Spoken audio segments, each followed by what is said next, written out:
पिता के वीर्य और माता के गर्भ के बिना जन्मे 16 पौराणिक पात्रों की कथाएं।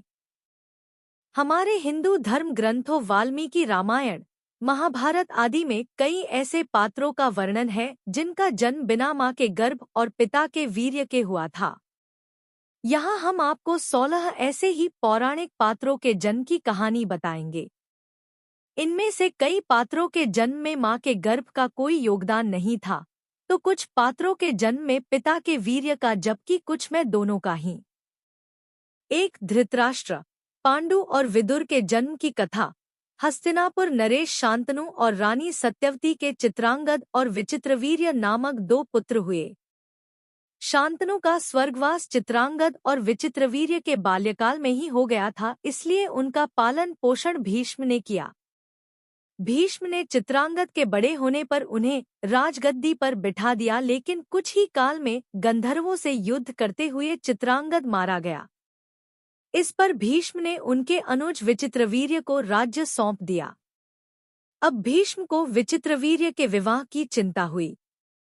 उन्हीं दिनों काशीराज की 3 कन्याओं अंबा, अंबिका और अंबालिका का स्वयंवर होने वाला था।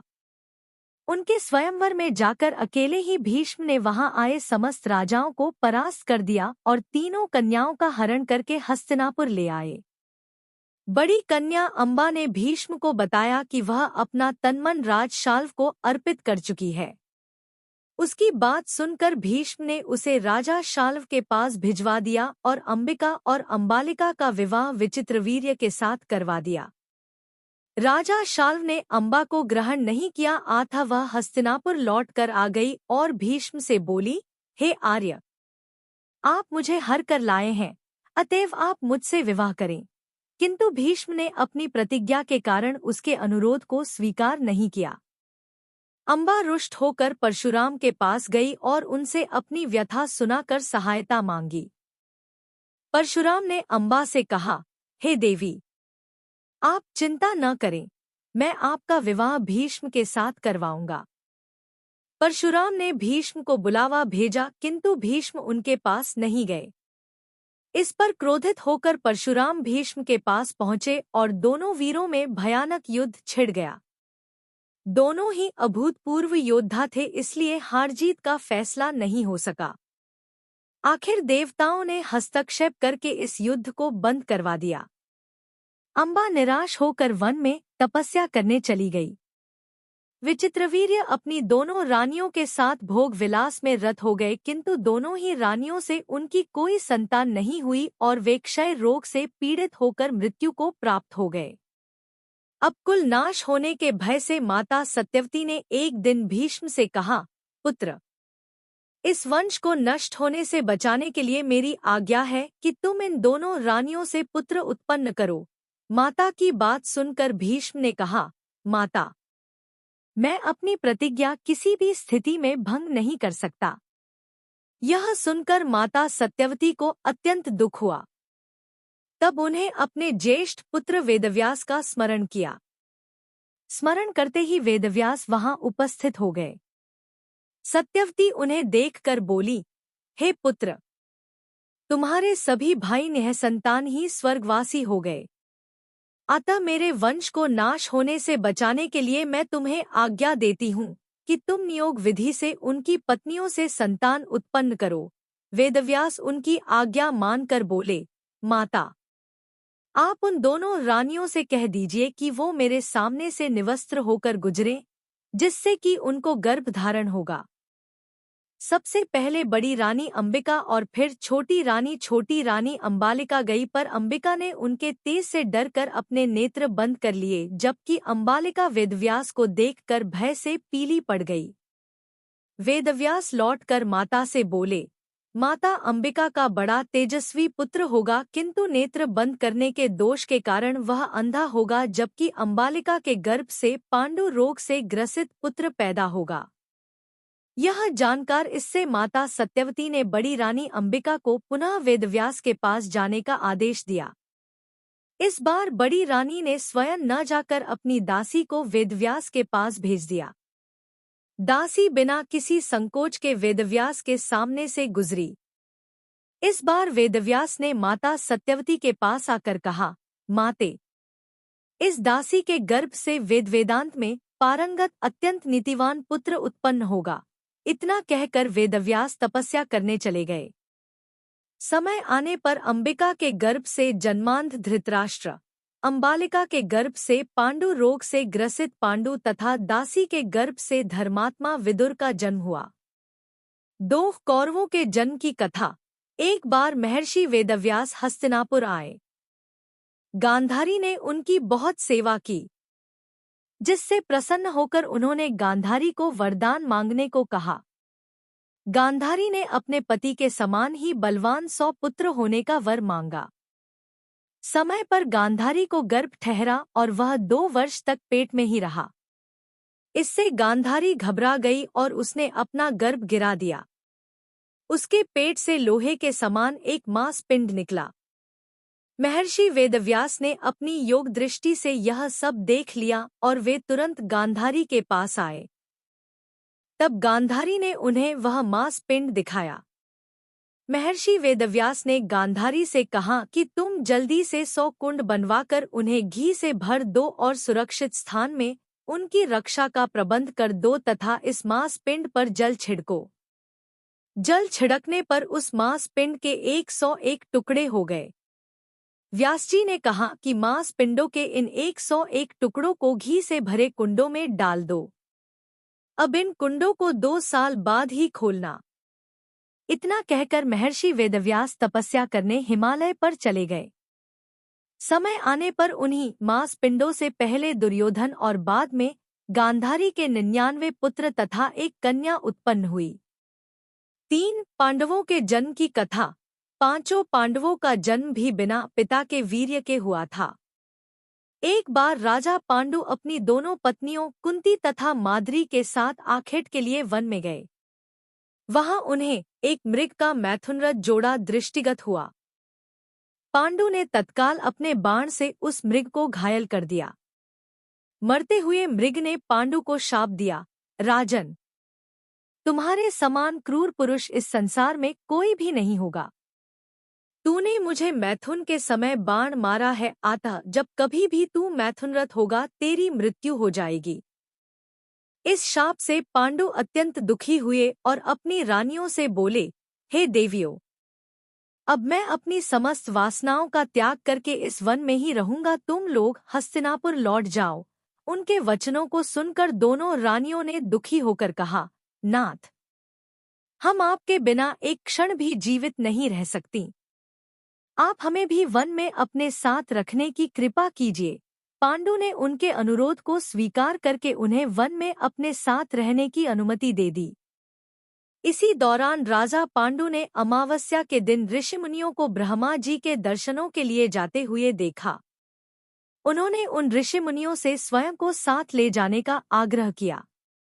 उनके इस आग्रह पर ऋषिमुनियों ने कहा, राजन, कोई भी निःसंतान पुरुष ब्रह्मलोक जाने का अधिकारी नहीं हो सकता, अतः हम आपको अपने साथ ले जाने में असमर्थ हैं।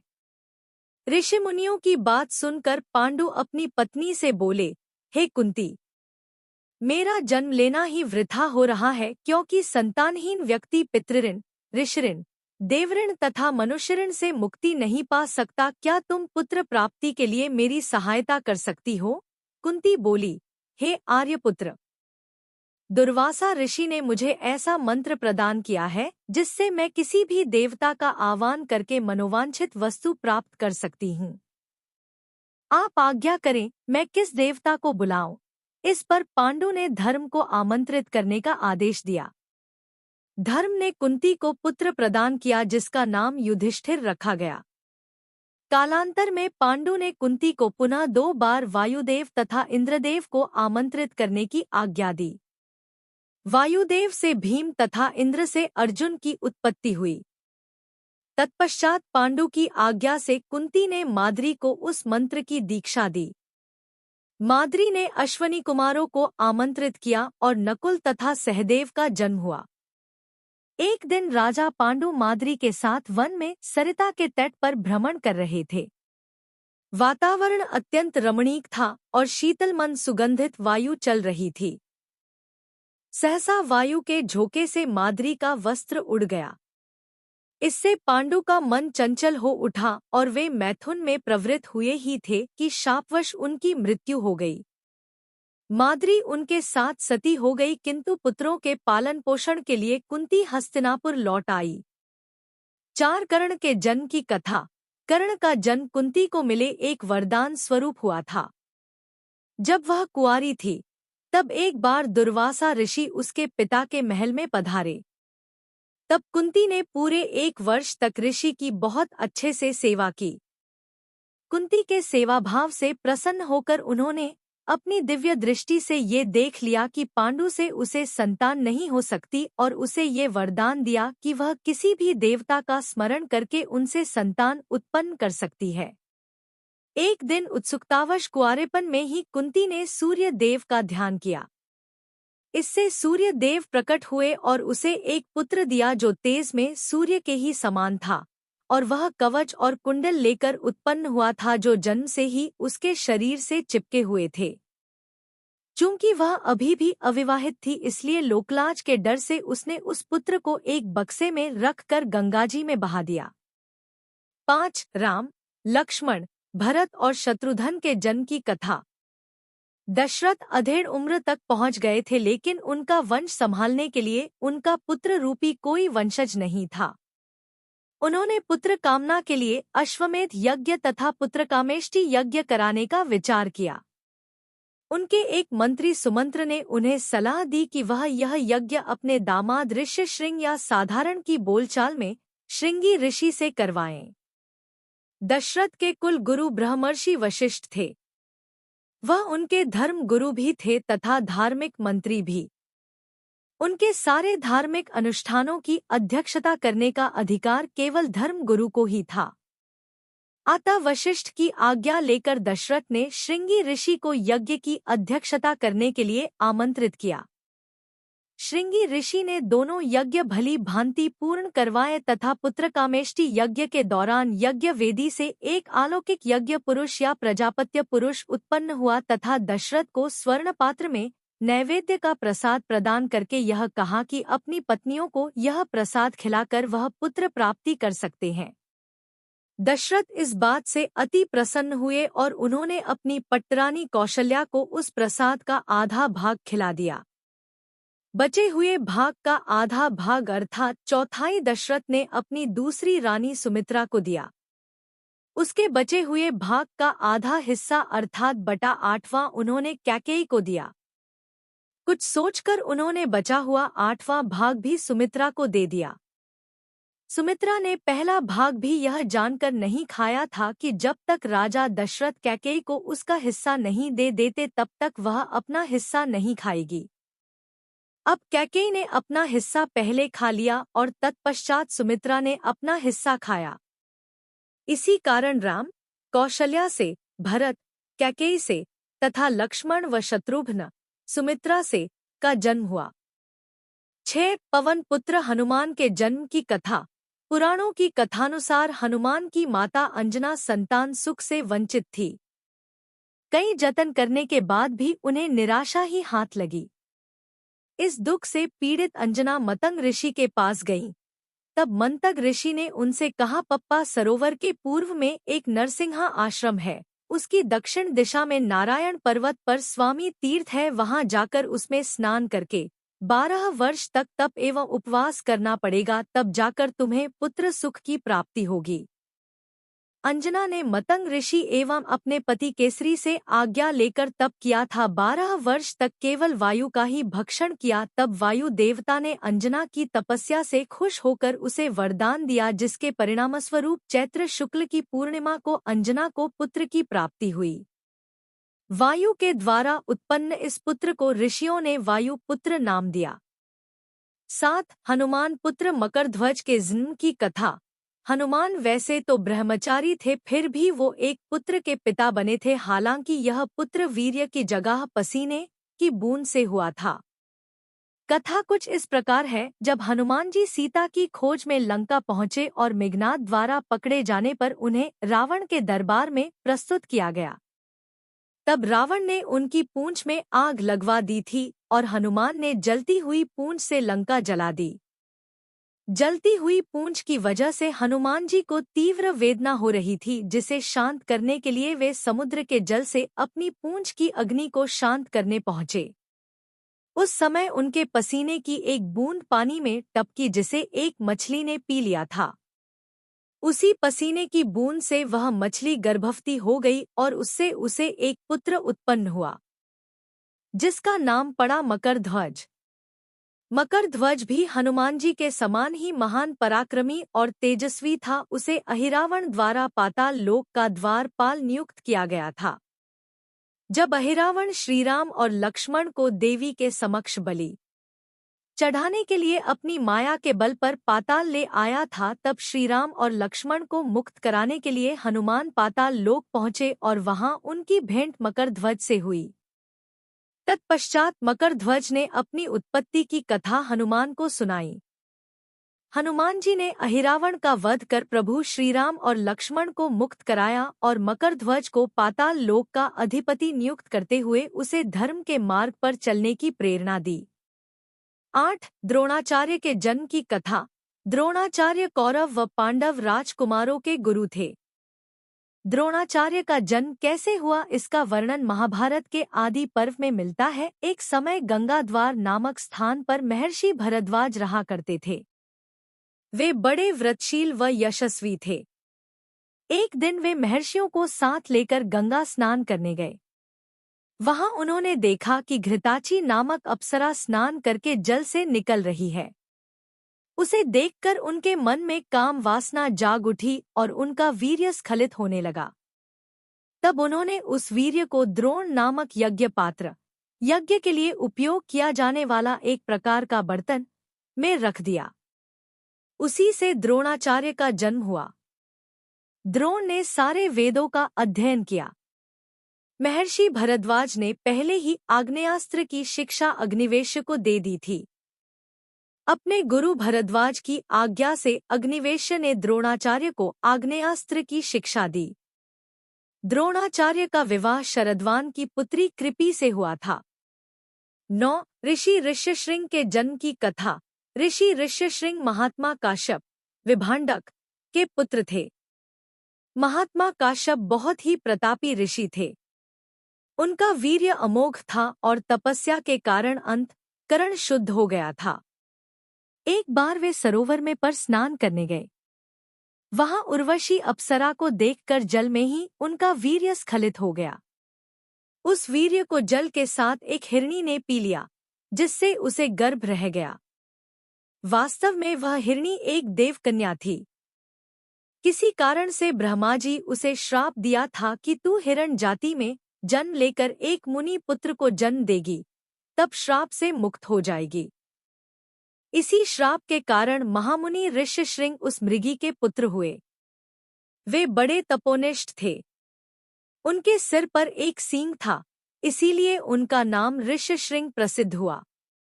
वाल्मीकि रामायण के अनुसार राजा दशरथ ने पुत्र प्राप्ति के लिए पुत्रेष्ठी यज्ञ करवाया था। इस यज्ञ को मुख्य रूप से ऋषि ऋष्यशृंग ने संपन्न किया था। इस यज्ञ के फलस्वरूप ही भगवान श्रीराम, लक्ष्मण, भरत व शत्रुघ्न का जन्म हुआ था। 10. कृपाचार्य व कृपि के जन्म की कथा। कृपाचार्य महाभारत के प्रमुख पात्रों में से एक थे। उनके जन्म के संबंध में पूरा वर्णन महाभारत के आदि पर्व में मिलता है। उसके अनुसार महर्षि गौतम के पुत्र थे शरद्वान। वे बाणों के साथ ही पैदा हुए थे। उनका मन धनुर्वेद में जितना लगता था, उतना पढ़ाई में नहीं लगता था। उन्होंने तपस्या करके सारे अस्त्र शस्त्र प्राप्त किए। शरद्वान की घोर तपस्या और धनुर्वेद में निपुणता देखकर देवराज इंद्र बहुत भयभीत हो गए। उन्होंने शरद्वान की तपस्या में विघ्न डालने के लिए जानपदी नाम की देवकन्या भेजी। वह शरद्वान के आश्रम में आकर उन्हें लुभाने लगी। उस सुंदरी को देखकर शरद्वान के हाथों से धनुषबाण गिर गए। वे बड़े संयमी थे तो उन्होंने स्वयं को रोक लिया, लेकिन उनके मन में विकार आ गया था, इसलिए अनजाने में ही उनका शुक्रपात हो गया। वे धनुष, बाण, आश्रम और उस सुंदरी को छोड़कर तुरंत वहां से चल गए। उनका वीर्य सरकंडों पर गिरा था, इसलिए वह 2 भागों में बंट गया। उससे एक कन्या और एक पुत्र की उत्पत्ति हुई। उसी समय संयोग से राजा शांतनु वहां से गुजरे। उनकी नजर उस बालक व बालिका पर पड़ी। शांतनु ने उन्हें उठा लिया और अपने साथ ले आए। बालक का नाम रखा कृप और बालिका नाम रखा कृपी। जब शरद्वान को यह बात मालूम हुई तो वे राजा शांतनु के पास आए और उन बच्चों के नाम, गोत्र आदि बतलाकर चारों प्रकार के धनुर्वेदों, विविध शास्त्रों और उनके रहस्यों की शिक्षा दी। थोड़े ही दिनों में कृप सभी विषयों में पारंगत हो गए। कृपाचार्य की योग्यता देखते हुए उन्हें कुरुवंश का कुलगुरु नियुक्त किया गया। 11 द्रौपदी व धृष्टद्युम्न के जन्म की कथा। द्रोणाचार्य और द्रुपद बचपन के मित्र थे। राजा बनने के बाद द्रुपद को अहंकार हो गया।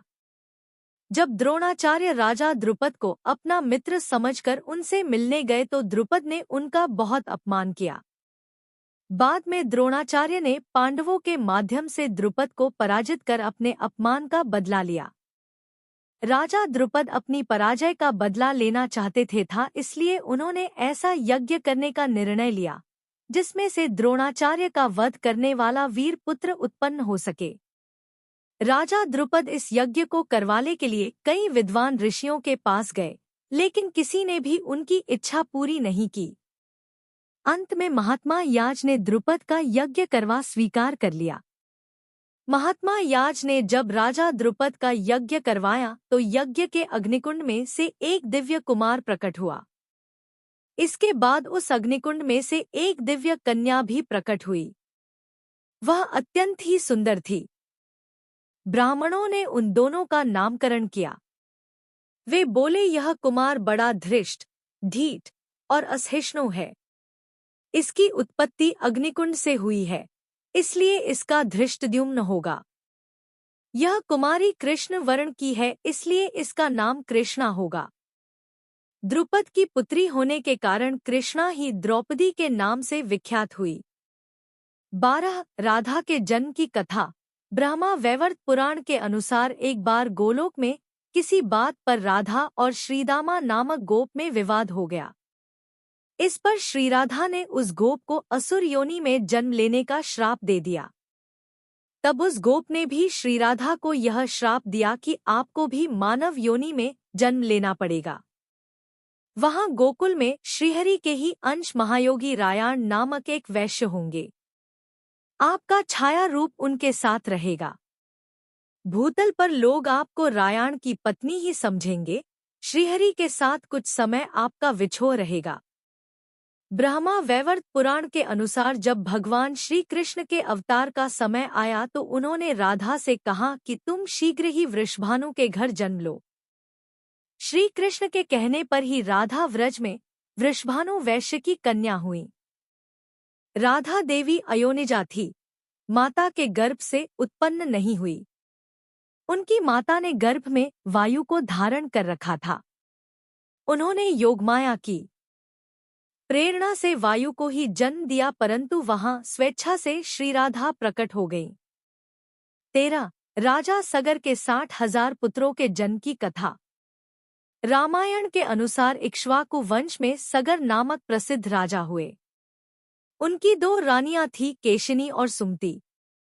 दीर्घकाल तक संतान जन्म न होने पर राजा अपनी दोनों रानियों के साथ हिमालय पर्वत पर जाकर पुत्र कामना से तपस्या करने लगे। तब महर्षि भृगु ने उन्हें वरदान दिया कि एक रानी को 60,000 अभिमानी पुत्र प्राप्त तथा दूसरी से एक वंशधर पुत्र होगा। कालांतर में सुमति ने तुम्बी के आकार के एक गर्भपिंड को जन्म दिया। राजा उसे फेंक देना चाहते थे, किंतु तभी आकाशवाणी हुई कि इस तुम्बी में 60,000 बीज हैं। घी से भरे एक एक मटके में एक एक बीज सुरक्षित रखने पर कालांतर में 60,000 पुत्र प्राप्त होंगे। इसे महादेव का विधान मानकर सगर ने उन्हें वैसे ही सुरक्षित रखा। समय आने पर उन मटकों से 60,000 पुत्र उत्पन्न हुए। जब राजा सगर ने अश्वमेध यज्ञ किया तो उन्होंने अपने 60,000 पुत्रों को उस घोड़े की सुरक्षा में नियुक्त किया। देवराज इंद्र ने उस घोड़े को छलपूर्वक चुराकर कपिल मुनि के आश्रम में बांध दिया। राजा सगर के 60,000 पुत्र उस घोड़े को ढूंढते ढूंढते जब कपिल मुनि के आश्रम पहुंचे तो उन्हें लगा कि मुनि ने ही यज्ञ का घोड़ा चुराया है। यह सोचकर उन्होंने कपिल मुनि का अपमान कर दिया। ध्यानमग्न कपिल मुनि ने जैसे ही अपनी आंखें खोली, राजा सगर के 60,000 पुत्र वहीं भस्म हो गए। 14 जनक नंदिनी सीता के जन्म की कहानी। भगवान श्रीराम की पत्नी सीता का जन्म भी माता के गर्भ से नहीं हुआ था। रामायण के अनुसार उनका जन्म भूमि से हुआ था। वाल्मीकि रामायण के बालकांड में राजा जनक महर्षि विश्वामित्र से कहते हैं कि अथ में कृषत क्षेत्र लांगलादुत्थिता तत् क्षेत्रम शोध्यता लब्धा नामना सीतेति विश्रुता भूतलादुत्थिता सा तु व्यवर्धत ममात्मजा। अर्थात एक दिन मैं यज्ञ के लिए भूमि शोधन करते समय खेत में हल चला रहा था। उसी समय हल के अग्रभाग से जोती गई भूमि से एक कन्या प्रकट हुई। सीता हल द्वारा खींची गई रेखा से उत्पन्न होने के कारण उसका नाम सीता रखा गया। पृथ्वी से प्रकट हुई वह मेरी कन्या क्रमश बढ़कर सयानी हुई। 15 मनु व शत्रुपा के जन्म की कहानी। धर्म ग्रंथों के अनुसार मनु व शत्रुपा सृष्टि के प्रथम मानव माने जाते हैं। इन्हीं से मानव जाति का आरंभ हुआ। मनु का जन्म भगवान ब्रह्मा के मन से हुआ माना जाता है। मनु का उल्लेख ऋग्वेद काल से ही मानव सृष्टि के आदि प्रवर्तक और समस्त मानव जाति के आदि पिता के रूप में किया जाता रहा है। इन्हें आदि पुरुष भी कहा गया है। वैदिक संहिताओं में भी मनु को ऐतिहासिक व्यक्ति माना गया है। ये सर्वप्रथम मानव थे जो मानव जाति के पिता तथा सभी क्षेत्रों में मानव जाति के पथ प्रदर्शक स्वीकृत हैं। मनु का विवाह ब्रह्मा के दाहिने भाग से उत्पन्न शत्रुपा से हुआ था। मनु एक धर्मशास्त्रकार भी थे। धर्म ग्रंथों के बाद धर्माचरण की शिक्षा देने के लिए आदिपुरुष स्वयंभुव मनु ने स्मृति की रचना की जो मनुस्मृति के नाम से विख्यात है। उत्तानपाद जिसके घर में ध्रुव पैदा हुआ था, इन्हीं का पुत्र था। मनु स्वयंभुव का ज्येष्ठ पुत्र प्रियव्रत पृथ्वी का प्रथम क्षत्रिय माना जाता है। इनके द्वारा प्रणीत स्वयंभुव शास्त्र के अनुसार पिता की संपत्ति में पुत्र और पुत्री का समान अधिकार है। इनको धर्मशास्त्र का और प्राचीतस मनु अर्थशास्त्र का आचार्य माना जाता है। मनुस्मृति ने सनातन धर्म को आचार संहिता से जोड़ा था। 16 राजा पृथु के जन्म की कथा। पृथु एक सूर्यवंशी राजा थे जो वेन के पुत्र थे। स्वयंभुव मनु के वंशज राजा अंग का विवाह सुनिथा नामक स्त्री से हुआ था। वेन उनका पुत्र हुआ। वह पूरी धरती का एकमात्र राजा था। सिंहासन पर बैठते ही उसने यज्ञ कर्मादि बंद कर दिए। तब ऋषियों ने मंत्रपूत कुशों से उसे मार डाला, लेकिन सुनिथा ने अपने पुत्र का शव संभाल कर रखा। राजा के अभाव में पृथ्वी पर पाप कर्म बने लगे। तब ब्राह्मणों ने मृत राजा वेन की भुजाओं का मंथन किया, जिसके फलस्वरूप स्त्री पुरुष का जोड़ा प्रकट हुआ। पुरुष का नाम पृथु तथा स्त्री का नाम अर्ची हुआ। अर्ची पृथु की पत्नी हुई। पृथु पूरी धरती के एकमात्र राजा हुए। पृथु ने ही उबड़ खाबड़ धरती को जोतने योग्य बनाया। नदियों, पर्वतों, झरनों आदि का निर्माण किया। राजा पृथु के नाम से ही इस धरा का नाम पृथ्वी पड़ा। वीडियो पसंद आई हो तो हमारे चैनल को सब्सक्राइब जरूर करना। धन्यवाद।